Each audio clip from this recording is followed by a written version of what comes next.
Hi,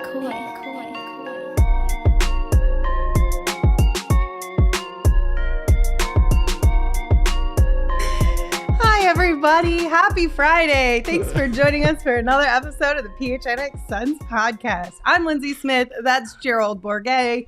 And we were just watching old viral videos, and they held up. I'll say that. Shout out Chocolate Rain. Yes. And let's get some shoes. All the great ones. If you haven't done that in a minute, highly recommend. A lot of them hold up, right? I'm still mad you haven't seen half the ones that I was listing off, like 55. Classic. Well, after the show, maybe we'll have to do some more. We're going to have to start the weekend right.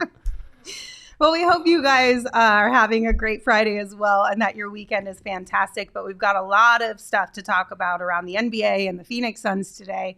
I think the first thing that we'll start with here is the Ja Morant suspension that came through today. A lot of people are having a lot of feelings about this, and rightfully so. What do you think, Gerald?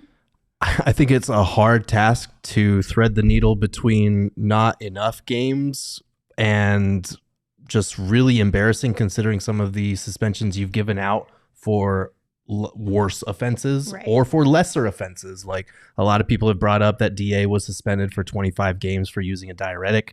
And obviously there's the quote unquote 30 game suspension for Miles Bridges, which was more like 10 in actuality because they counted games that he had missed, 20 of them towards that total for domestic violence. And that's in a whole different ballpark compared to what Ja Morant is being punished for here. So I think a lot of people are searching for clarity on how they're settling on these amounts for these suspensions. Obviously Ja Morant, there was punishment warranted there, especially for repeat offenses of this kind of behavior. And we're hoping that he's able to get himself together and to learn from this experience. But nobody's going to be happy with a type of suspension like this, considering the suspensions they've already handed out in the past. Right. And I think that's the thing for me. Like, I'm not saying that Ja doesn't deserve whatever it is that he deserves or should go through whatever it is behind the scenes that they're asking him to go through. But I think for the NBA as a whole to just be taken seriously in these type of situations, which unfortunately we know there's going to be more, regardless of what the scenario is, we're humans, right? Right. The math needs to math all the way around. Yes. There needs to be some sort of a bar, I suppose, that's put into place for different types of offenses. But you can't say that a diuretic is on the same level as some of these other things that we've seen similar game suspension numbers come from the NBA. Like, it's just that's not the case. Right. Unless you have a minimum game suspension, no matter what the case is, then that's one thing, but you have to follow through on that as well. Right. And I understand that, like, again, this is a repeat offense and they're trying to send a message. They're trying to give him another wake up call. And it's a pity because he is one of the most talented players in the NBA. And just on a personal level, you never want to see somebody who, has come out and talked about his mental health and how he feels like he's struggling at times. But there is a weird kind of double standard because the NBA is citing, repeated kind of the flashing of this gun in public. And it's like, okay, but Draymond Green, George Hill in years past have posted pictures with them at a shooting range with, rifles, automatic rifles, semi-automatic weapons, whatever it is, hunting. So like, where's the line there? Are we punishing a certain subset of the culture here for that? Like, what are we exactly targeting with this type of suspension? And those are the questions that I think people are right to ask after a suspension like this. Well, and we saw too that the Players Association also didn't really take kindly, I suppose, to the amount of games that Ja was suspended. So it'll be interesting to see if anything comes from that, or if it at least, again, creates sort of a standard that the NBA then operates through in future situations. But at the end of the day, we wish Ja the best. Hopefully whatever help he needs, he can get. And the NBA can figure this out and come up with a better plan that they have in place to handle situations like this moving forward. And give us some clarification on how they're arriving on these amounts and what the line is. And, you know, we always say that pro sports leagues don't care about women, and this is just kind of re-emphasizing that when you compare it to what Miles Bridges got, and it's kind of it's discouraging for sure. Yeah, absolutely. Darkness in the chat said drug testing suspensions are predefined. Everything else is up to discretion. I think if that's the case, then that needs to change personally, especially with the way that things have changed, even in the NBA, as far as like weed goes and things of that nature. Right. It needs to be semi even across the playing field. Like it can't. One is not the same as the other, right? In certain situations. This isn't David Stern's NBA anymore, where we need a dress code and where we can't smoke marijuana, and we're not living in the dark ages anymore. We need to update our understanding of the players and all of these different punishments that are in place. And I understand the players agree to this stuff in the CBA, but this is something that needs to be revisited for sure. All right. We just wanted to address that because I know everyone has been talking about it. It's obviously a very hot talking point today. If you want more of that, I'm sure there are plenty other places that you can find more of that on John Morant. But let's pivot a little bit to the Phoenix Suns. We did get an article from the Athletic NBA, and within that, they said the Bucks, Suns, and Cavs have explored potential opportunities to move up into the late 20s and 30s, sources tell Sam Vecini. I'm sorry if I said that wrong. Why? Due to the depth of prospects on the wing and potential NBA-ready older rotation players. I don't think this comes as a surprise, especially after the conversations we had around the Nuggets making the move they did during the finals to get some second-round picks. Because with this new CBA, you're going to have to find creative-ish ways to fill up your roster. And finding a good talent in the draft is one of those ways. Yeah, absolutely. It's noteworthy because it is a well-known draft expert from The Athletic reporting this. And in years past, we have not seen the Suns as willing to engage in the draft. I think that's maybe changing now with Ishbia in place and some of the people that he's putting in place here. So it's good that they're considering this. I just don't know what exactly they're going to be able to offer these teams that they can move up into the late first round, early second round. There are going to be teams for sure that you can consider trading with, teams that have multiple first rounders or aren't going to use all of their picks that you can try and target, and maybe, throw them some picks later on, like some second round compensation. But I don't think, unless there's a guy you really, really, really want that falls farther than you think, I don't know that giving up one of your few first round pick swaps that you have left just to move into the late first round is smart. Worth it. So that, I think that kind of limits how far you can move up into this draft if you're trying to, buy your way in, and give them future second rounders for it. I think this, I don't know, if I'm taking a page out of Espo's book and putting on my tinfoil hat. Sure. On this Friday afternoon. Why not? Maybe this is also looking to have those type of opportunities, as in moving up in the draft, added into a larger trade package. Yes. Because like you said, there's not a lot that the Suns have to bargain with here. So maybe this is pointing to us seeing a draft night trade or pre-draft night trade come through that includes some of this as a part of it. Yeah, it's possible. And like I said, there are a couple of teams that would make sense to try and buy your way in as part of a larger, like the Charlotte Hornets, for example. They have the second pick, obviously, but they also have 27 and 34. Maybe one of those later picks is one that you can try to get them to throw in a deal. If you're making a deal, a lot of people have talked about the DA for Terry Rozier and parts package there. That's not my favorite DA trade, obviously. But that could be a way to facilitate a pick. The Utah Jazz, they have 28 and 16. 16 is probably too high, but maybe near the end of the first round, they're not ready to use that pick for whatever reason. So there are teams in that vicinity that you could try and target that have multiple first rounders or a couple of picks early in the second round. I just don't know what it's going to take. And like you're saying, it probably would make more sense if it's as part of a bigger DA or Chris Paul package. Yeah, but it's definitely something to keep an eye on. But within the article too, they did kind of disclaimer that you could probably write this sentence about any team. Yes. Because of course, every team is doing their due diligence and calling around and making those those conversations happen. Sure. We did get a comment in the chat from Girth's Burner. Okay. Said, tinfoil hat Espo, you guys should actually make one. Well, this is happening now. Look at that. I don't Gerald's know. doesn't fit. Your head's a little too big. It's a little too big. There we got go. our tinfoil hat. Look like the Mad Hatter, not like you kind of do. No, yours looks like a helmet, actually. Kinda, it looks Bro, like it looks kind of scary, chainmail. not gonna lie. Yours kind of looks Like when scary. you look down a little bit. like the scarecrow. But it'll be fun next week to keep an eye on all of this, all the rumors that inevitably will come out. And then, of course, on draft night, we're going to have a watch along. So plan to come hang out with us. I think we're going to start around 5-ish, something like that. Sure. Next Thursday, and we'll hang out through the draft and we'll talk about all the things. It'll be fun. So we'll keep an eye on it and we will dive into it all together. We also got a super chat from Frank. Thank you, Frank.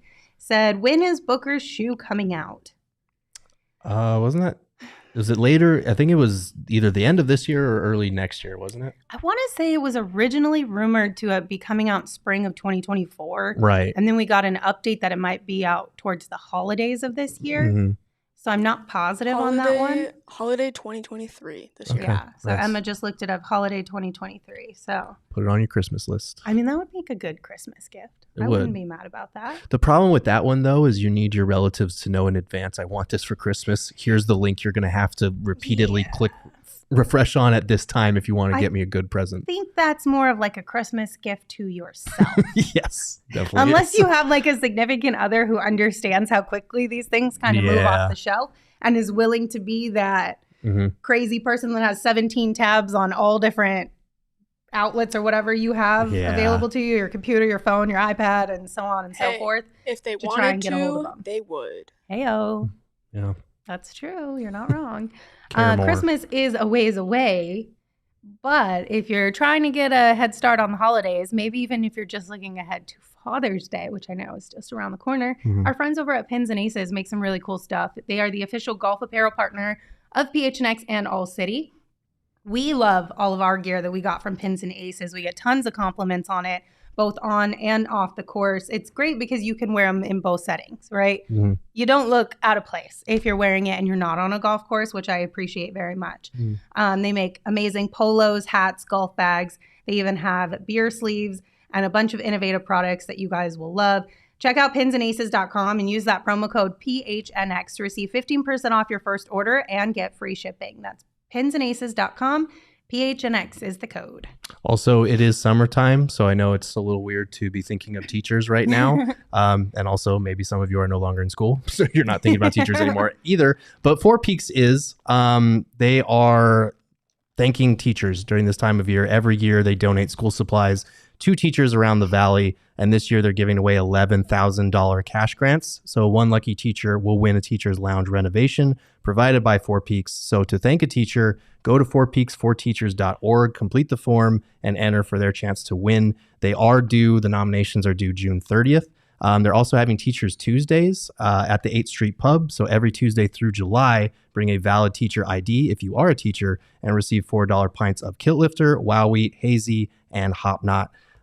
So check out Four Peaks Brew or Four Peaks Pub to keep up with the latest at Arizona's hometown brewery. Must be 21 or older to drink Four Peaks. Please drink responsibly. Yes. If you are a parent, make sure you thank your teachers. And then if it's summertime and you're like, oh my God, what am I going to do with all these kids? You can take them to Octane Raceway and Mavericks because they have a lot of cool stuff for kids this summer. They've got a summer engineering camp for kids. They've got free bowling all summer for children 15 and under. They are eligible for 2 free games each day. You can book some fun this summer at Octane Raceway and Mavericks. They've got kart racing, virtual reality, laser tag, axe throwing, bowling, arcades, great food, and great drinks. There's a ton of different events throughout the summer. So check them out at octaneraceway.com and mavericks.com to learn more.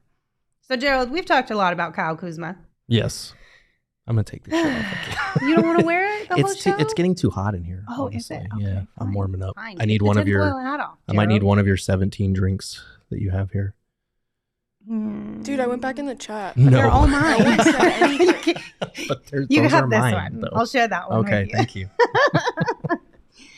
Okay, Kyle Kuzma has been brought up amongst Suns fans for what feels like forever at this point. Yeah. At least a couple of years now. And every time a rumor gets brought up about Kyle Kuzma, inevitably we're going to have the conversation again. We got a tweet from Brett Siegel at Brett Siegel NBA. They said Kyle Kuzma's departure from the Wizards is looking increasingly more likely amid Bradley Beal trade rumors, and league sources have mentioned to Clutch Point app that the Phoenix Suns are a team to watch regarding Kuzma. While I love the idea of Kuzma, I don't know that I see an easy path. And I think that's the problem, is like there's just not an easy way for the Suns to acquire Kuzma without him giving up quite a lot. And I think that's a big ask to make. I really do. It is. And it's the pathway is the question mark there, because obviously he has his $13 million player option that he can opt out of, become an unrestricted free agent.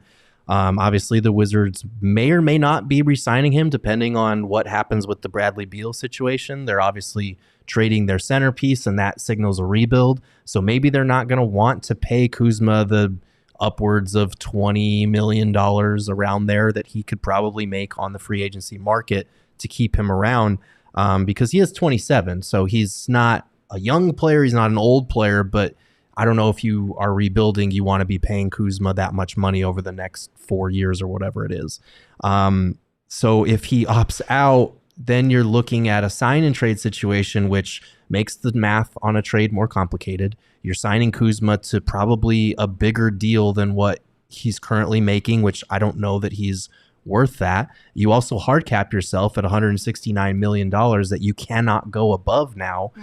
So even if you save that move for last, you can't go above 169 mil, and you're already pushing pretty close there between Devin Booker, Kevin Durant, Chris Paul. They need to figure out his contract situation, and who knows if the Wizards even want DA in a sign and trade situation like that. He's kind of their only trade chip that they have to offer. So the only path to Kuzma that makes sense to me is kind of a wink deal where he takes his team option of 13 mil, because the Suns would only be able to offer the MLE, the non-taxpayer, which is like 12.2, yeah, which is less than he's making anyway. So he opts in, and they basically say, we will take care of you next summer in free agency if you make this sacrifice for us this summer. And then they just do a trade. But the trade is not easy either, because you have to incentivize the Wizards to trade him on his $13 million salary. Landry Shamet's not getting it done. Landry Shamet and a couple of second rounders not getting it done. So is Kuzma worth one of the few first round pick swaps that you have left? Is he worth lumping into a larger deal that involves DA and Landry Shamet going to Washington for like Kuzma and Kristaps if he opts in? Because the reports are that he kind of is leaning toward opting in because he's going to make $36 million if he does that. I mean, if I'm Kristaps, I'm opting in because nobody else is going to pay me that much money. No. So the only reason you would opt out is you're seeking like a longer term. Yeah, more security, but $36 million is a lot of security. I'm just saying. It is. So it's hard to see the pathway. There would have to be, Kuzma would have to be like dead set on coming to Phoenix. The Wizards would have to be willing to facilitate, and they'd have to find a way to make a trade that makes sense, that gives Washington proper compensation. That's a lot of hoops to jump through at once. It's also tough too because, so you throw in your main trade assets would be DA and Chris Paul, right? And you tossed out DA in there for that package that we've already gone over with Kristaps and Kuzma. But then you also, on the flip side, are hearing rumors now, like from Woj, that the market is lean for DA, right? And that could mean a multitude of different things. It could be that teams are just not interested in DA, or maybe the Suns are valuing what they want back for DA higher than what teams are willing to give up. But you have to take that into consideration too, that maybe the Wizards are just like, DA is not worth what it would take, what the Suns are saying it would take to make that trade happen. Right. And that is a good question because, like I said, with the Wizards trading their best player and opting towards a rebuild, maybe DA at 24, 25 years old, making $32, $33, $34 million a year makes a little more sense for the rebuild, but that is still a hefty amount to pay a guy like that, especially not that Daniel Gafford is a better player than DA at this point, but he does have some upside. He has some potential. He's younger. Maybe they want to see what they have in Gafford rather than taking on this contract that has $30 million a season for the next 3 years. Like it's a decent amount to commit to. And like you're saying, if there aren't that many suitors for DA, or if those suitors are not willing to give the Suns what they feel they deserve for DA, then your trade situation looks tough. And even if Kuzma wants to come here, maybe there's just no logistical pathway to getting it done. Mm-hmm. And we do have a comment. This one's from Girth Burner again, said he's going to take a pay cut to play with Booker and KD. I don't mean to single you out, Girth Burner, by any means, but I've seen this thought floated quite a bit around Kyle Kuzma. And is there a scenario in which he does do something like that? Sure. But I think we're putting too much emphasis on the idea that he would take a pay cut to play with these guys and quote unquote potentially win a championship. Because we're talking about a lot of money. And he, like you said, he's 27. Like, this is going to probably be his last, like, really big contract if it's a 4-year some odd contract. Right. That's a huge risk for him to take, because you have to factor in, you know, that it actually, the back deal handshake actually comes to fruition the next time around. That you don't get injured during this 1-year span, which is a huge gamble to take when he's in that situation. Like, would playing with KD and Book and the potential to win a championship be worth all of that? And when you're talking about the type of money, because let's just say he makes, for easy math, $20 million a year, right? Sure. Then we're talking about $60 to $80 million potentially that could be off the table for him, depending on how that next season kind of plays out. Yeah. If something bad were to happen, that's a huge risk to take if you're these guys. Yeah, absolutely. And I don't blame them for wanting to secure that side of things before taking, you know, the wink or pay cut to play alongside somebody. Like, it's tough. I do think when we talk about these things and we look at players that are willing to take less money to play with certain guys or certain teams that they want to play with, this often gets lost in the conversation, the money side of it and how much money they're turning down. And a lot of us like to say, oh, well, they've already made, you know, millions in their career. What's a couple million that they're losing out on? It's not like, a couple, though. It's a lot. It's a lot of money. And I think as fans, it's easy to look at a situation and go like, oh, this guy would fit with this team. He should totally take less money if he wants to win a championship. Well, maybe that's not the highest priority. Maybe moving to another city is not the highest priority. Maybe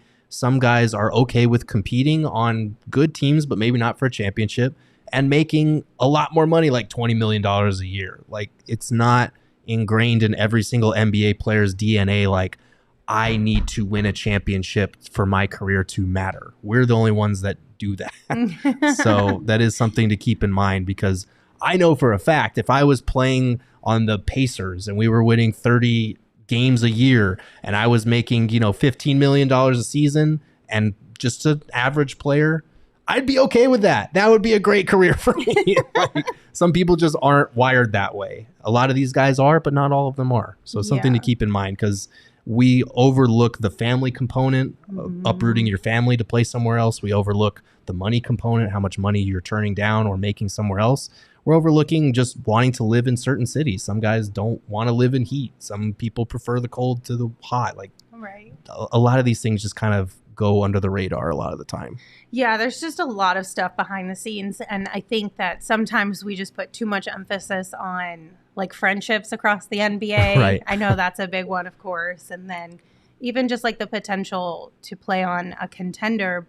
But at any given point in time, you could say 5, 6, 7 teams are contenders. You know what I mean? Right. So it's not like the Suns are the guaranteed favorites to win a championship next year. So options are kind of open for these guys. And while I would love for Kyle Kuzma to opt out and agree to take a pay cut to come to the Suns, I just wouldn't put my dollars on it. No. Like, that's just one thing that I feel like I would probably not bank on whatsoever. It's very rare that happens, even if him and Book are friends or he wants to play with KD or whatever. It's rare. Yeah.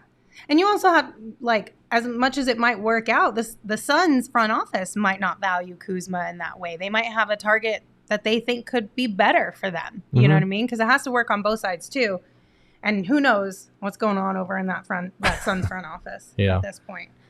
We haven't gotten a lot of clarity there, so who knows? All right, but one thing you can bank on is that you can start your week off the right way with our friends over at Illegal Pete's. We're talking about Margarita Monday, exclusively to Arizona locations. They've got $3 margs all day, every Monday. Nothing brightens up that Monday mood more than soaking up the sun with a few margaritas. And then on Tuesday, you can go back for Taco Tuesdays. Talking $2 tacos all day, every Tuesday. You can enjoy your favorites, whether it's chicken, pork, or veggie tacos. They are all just $2. So swing by and start your week off right at Illegal Pete's. Yeah, and I didn't know this about Circle K, actually. Did you know they sell 12 packs of beer for $9.99? I know that probably wouldn't appeal to you as much, but that's no, but I did know that they have that. That's a pretty incredible deal. And since it is Friday and we don't have anything better to do during the off season, that seems like a great deal for the weekend. They also have iced coffee for $1.89. You know, I love my iced coffee. I'm not really a coffee person, but that seems like a good price. It's a really good price. Sources tell me that seems really like a pretty decent price. And also, if you just fill up at Circle K, you usually get to see Lindsay or Leah telling you to get a Polar Pop or get a snack. And that's always nice. It brightened my day the other day when I filled up at Circle K. Liar. You literally said yesterday that you were mad about it. Initially, it brightened my day. And then I was like, oh, man, Lindsay's already telling me what to do and I'm not even in the office. That's incredible. Incredible multitasking on your part. But make sure you're not missing out on all this great stuff right now. Text PHNX to 31310 to join their SMS subscriber club and get a buy one, get one free offer on a 32-ounce Polar Pop. Head to circlek.com/store-locator, circlek.com/store-locator to find Circle K's near you. Yes. And of course, a reminder, if you have not signed up for BetMGM yet, make sure you do that because you're just leaving money on the table by not taking advantage of all the great offers that they have on the app. Make sure you sign up with that code PHNX because there's a few different offers depending on where you live. But for our Arizona audience, when you use that code, you will get up to $100 in bonus bets on your first wager with BetMGM. Again, the code is PHNX. You can check out the show notes for full details. And now you can listen to Shane talk about the disclaimer. Disclaimer, 21 plus to wager. Visit BetMGM.com for terms and conditions. U.S. promotional offers not available in Washington, D.C., Mississippi, Nevada, New York, and Ontario. Gambling problem? Call 1-800-GAMBLER. Colorado, D.C., Illinois, Indiana, Louisiana, Maryland, Mississippi, New Jersey, Ohio, Pennsylvania, Tennessee, Virginia, West Virginia, Wyoming. Call 877-8-HOPE-NY or text HOPE-NY 467-369, New York. Call 1-800-NEXT-STEP, Arizona. 1-800-522-4700, Kansas, Nevada. 1-800-327-5050, Massachusetts. 1-800-BETS-OFF, Iowa. 1-800-270-7117 for confidential help, Michigan. Okay, so Connor in the chat said we need Espo to tell us to buy cookies. Low key, we should get a cookie sponsor. A cookie? Oh, Crumble? Oh, I would go crazy for Crumble. And then Espo can do the ad reads every single time. Oh, man. I would love Max, where you at? A Crumble cookie sponsorship. We need a cookie sponsor. I don't think he can hear you all the way in South America? His ears are burning right now. I can promise you that. He knows. It's like spidey senses are going off. All right, a couple more things for you guys. We do have some more coaching updates. We got this from Mark Stein at the Stein Line on Twitter. Said Greg St. Jean is expected to join Frank Vogel's Suns coaching staff, league sources say, which would give Phoenix 2 assistants, most recently in Dallas, St. Jean and Quentin Crawford. Both, of course, worked on Vogel's title-winning Lakers staff.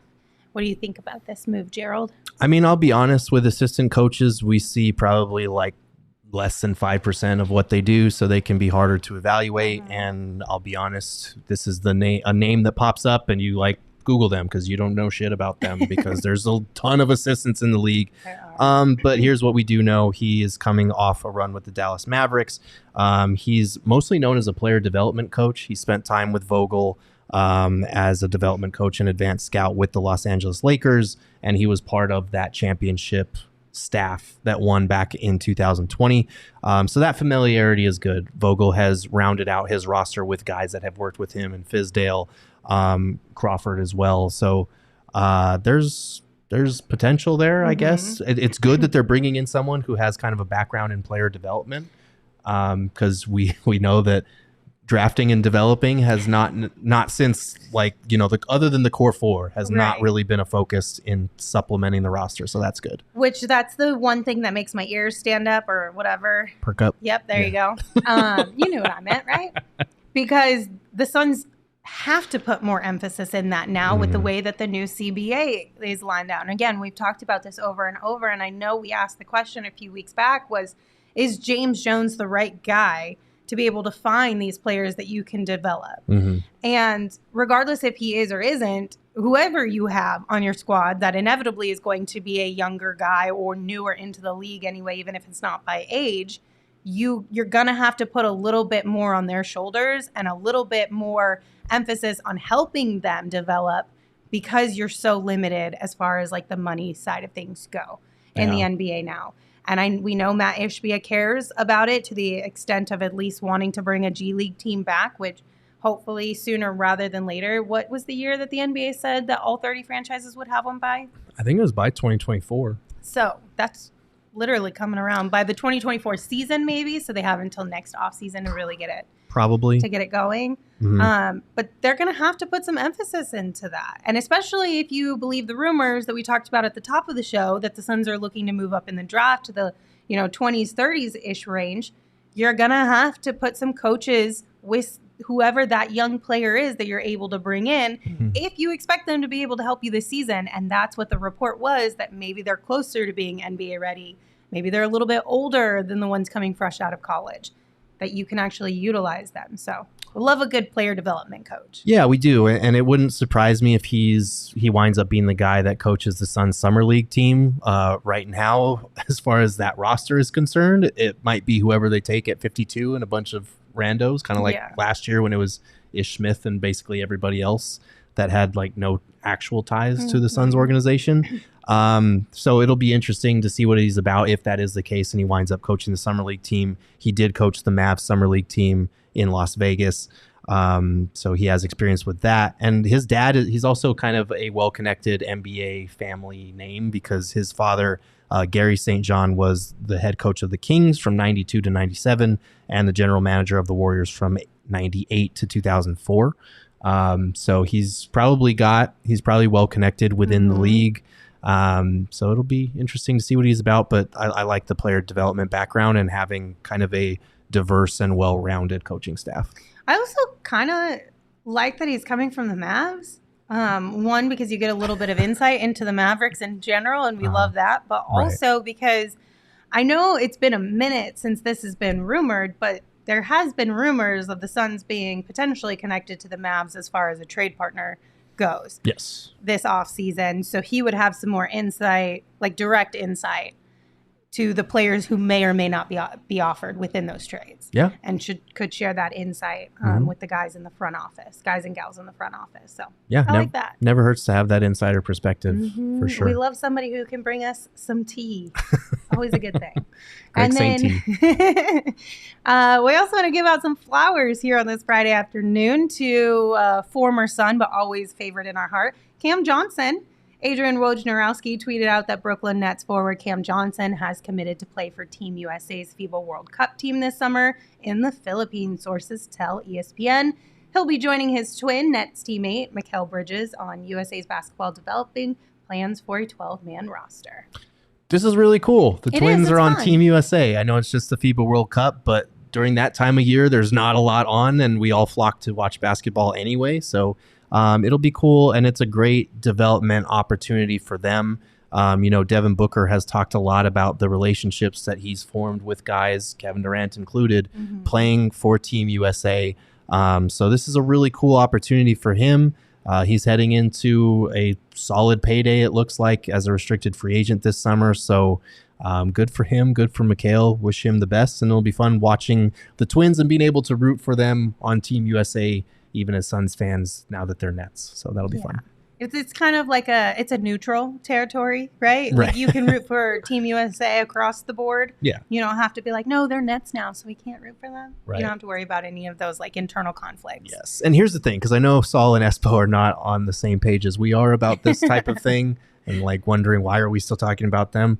Well, we would normally talk about former players in this situation, and I feel like Cam and Mikal are that rare breed of guys that like we're always going to remember their time here fondly because they were such fan favorites, and you bet your ass if there was a possibility of them coming back in the near future, everybody would love that here. So we're going to be definitely keeping an eye on them from afar, not religiously or anything like that, but this is a big deal for them, and it's pretty cool to see them come into that Team USA basketball program, especially knowing how important it was for Book, how he was able to win a gold medal on that stage and foster some of these relationships that now he has this reputation around the league as a guy that players want to play with. Yeah. So.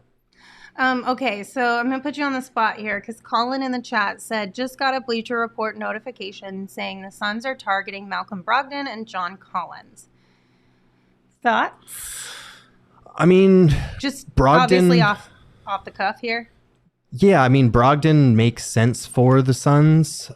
He's a guy that has made sense for a while now. I'm trying to find where that report is coming from so we can. Okay, so it's Yahoo Sports' Jake Fisher Yahoo Sports was the one who reported that. Okay. Brogdon would be great. I don't know if the Celtics would be willing to part with him. In the trades article that I wrote with Chris Paul scenarios, one of my favorites was a deal where they get Chris Paul and the Suns get Marcus Smart and spare parts to make the math work. But I wrote in that piece that it felt highly unlikely the Celtics would be willing to give him up, even though it's pretty clear they need a change. So maybe Brogdon is a piece that would be available. I don't know. That's a tough one. He would be a good starting point guard who's not like super duper expensive, I feel like. So it says within the piece that the Suns have registered interest in these two guys during trade conversations, respectively, that date back to the trade deadline. Okay. So at least the Suns have had a little bit of an interest in them for a while now. Right. But within this also, to tie it all full circle back to a conversation we had like 10 minutes ago, the report also says there no longer appears a pathway for the Suns to bring in Kyle Kuzma. I mean, so what we were saying earlier. Exactly. Perfect. But I mean, I even though it's like, yeah, it's kind of a no-brainer, at least now you're seeing it on paper from a different report, because we did reference the first report that said the team to keep an eye on is the Suns. Right. But the but was how. Yeah, how. And so now we have another report that's basically saying exactly what we were saying. Like, it's just too difficult of a process and a pathway to get him to be a part of this team without giving up something else. And I don't think that that's enough for what you need this offseason. Right. It's this one's tough because so Brogdon makes $22.5 million next season and then $22.5 million the following season before becoming an unrestricted free agent in 2025. Okay. So that's pretty good contract value. We've talked a lot about the Suns needing to find their versions of like Aaron Gordon, who makes around 20 mil, and KCP, guys who are not making a ton of money, but they're making more money. They're solid role players, and they helped the team win a title. Malcolm Brogdon feels like a guy that could be in that range. His salary is in that range. I just don't know what the Celtics would want, because what they need is like another ball handler and playmaker, which is Chris. But I don't see to make the like Brogdon for Chris Paul, or if you move up the guarantees in Chris Paul, it'd be like Brogdon and either Robert Williams or Al Horford.